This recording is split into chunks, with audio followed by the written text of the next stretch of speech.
Alright, man, peace.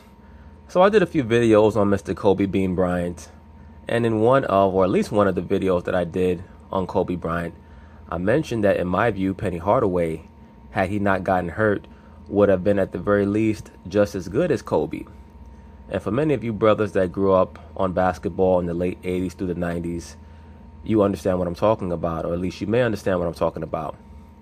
When we look back at the NBA and the folklore of the NBA, oftentimes there are players who fall into the category of what might have been. In the 90s, we had Penny Hardaway and Grant Hill, who fall into that category. And Penny Hardaway, for people who don't know who did not have the pleasure of watching his very brief but meteoric rise in the mid-90s, he was an unbelievable basketball player.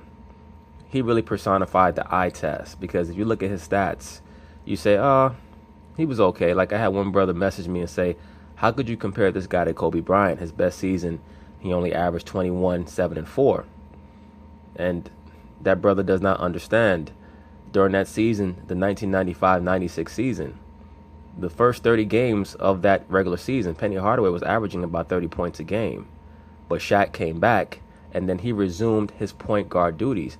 Penny Hardaway was the leader in regards to MVP voting, or who was regarded as the MVP of the NBA through about the first 15 to 20 games of that season because of his stellar play, even above Michael Jordan.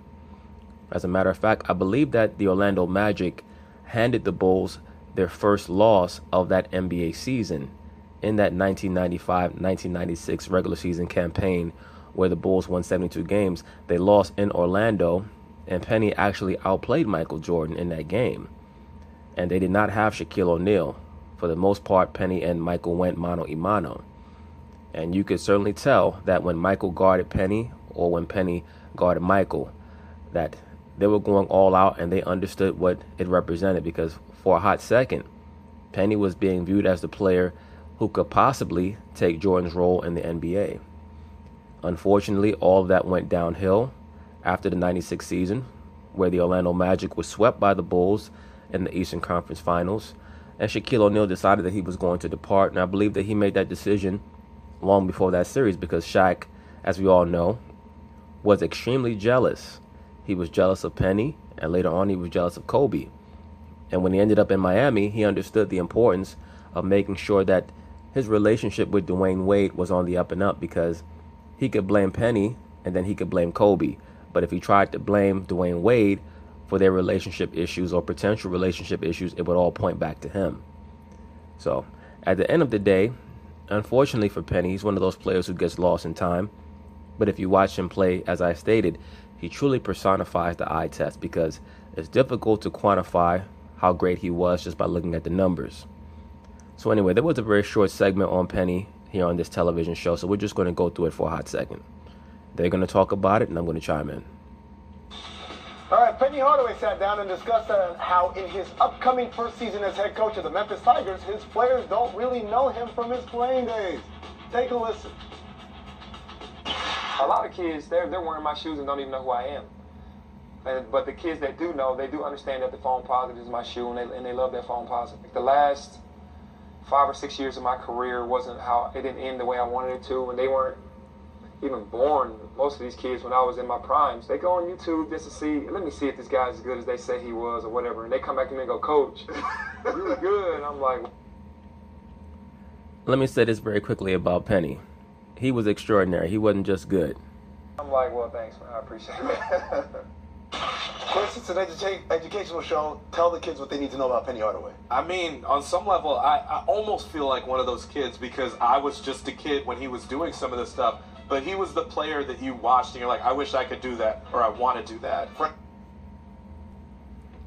As we could see from the highlights, and really those are just a minor microcosm of all the things that Penny Hardaway was able to do in just his first 3 seasons in the NBA. Please understand that Shaquille O'Neal was drafted in 1992.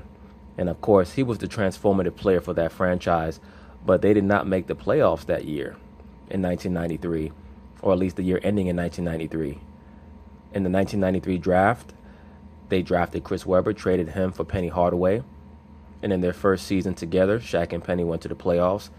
Their second season together, they went to the NBA Finals with Brian Hill as the head coach. A lot of the Kobe Bryant fans get upset with me when I state that Penny Hardaway would have been better than, or at the very least as good as, Kobe Bryant had he not gotten hurt. And they say, well, Shaq won a championship with Kobe. Well, actually, Shaq won a championship with Kobe and Phil Jackson. And also, he was far more matured. Just the fact that they were able to get to the NBA Finals in 1995, people don't understand how precocious that Orlando Magic team was. They were very talented with Shaq and Nick Anderson, Dennis Scott, Penny Hardaway, but they were not expected to get to the NBA Finals. That was Shaq's third season. That was Penny Hardaway's second season. Of course, Michael Jordan kind of threw a monkey wrench into their growth because the next year, the 72-win Bulls team swept them. And that totally threw them off course. Shaq leaves. Penny Hardaway's knee starts to degenerate. Unfortunately for Penny, he couldn't fly to Germany and get that special medication that Kobe Bryant got. So that was pretty much all she wrote for Penny Hardaway. But for a brief moment, Penny was being spoken about as the next evolutionary step in regards to being able to bind together the player archetype of a Michael Jordan and a Magic Johnson. That's how they were talking about Penny Hardaway back in the mid-90s. So it is what it is.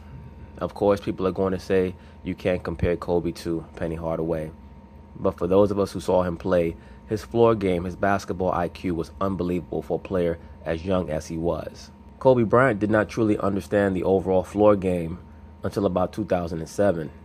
Penny Hardaway had that understanding from when he first came into the league. The issue was that Shaq was so jealous. He was even jealous of a person that was passing him the basketball. That's how jealous Shaq was.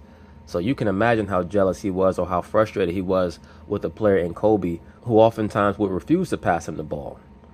And then there were other factors. Penny Hardaway had the Little Penny commercial campaign, which would dominate Shaq's commercials. Penny Hardaway was dating Tyra Banks. So all these things kind of got in the way. But there were a bevy of young NBA teams in the mid-90s that seemed like had they stuck together and not been so me-oriented, they could have done big things, but never materialized. It is what it is.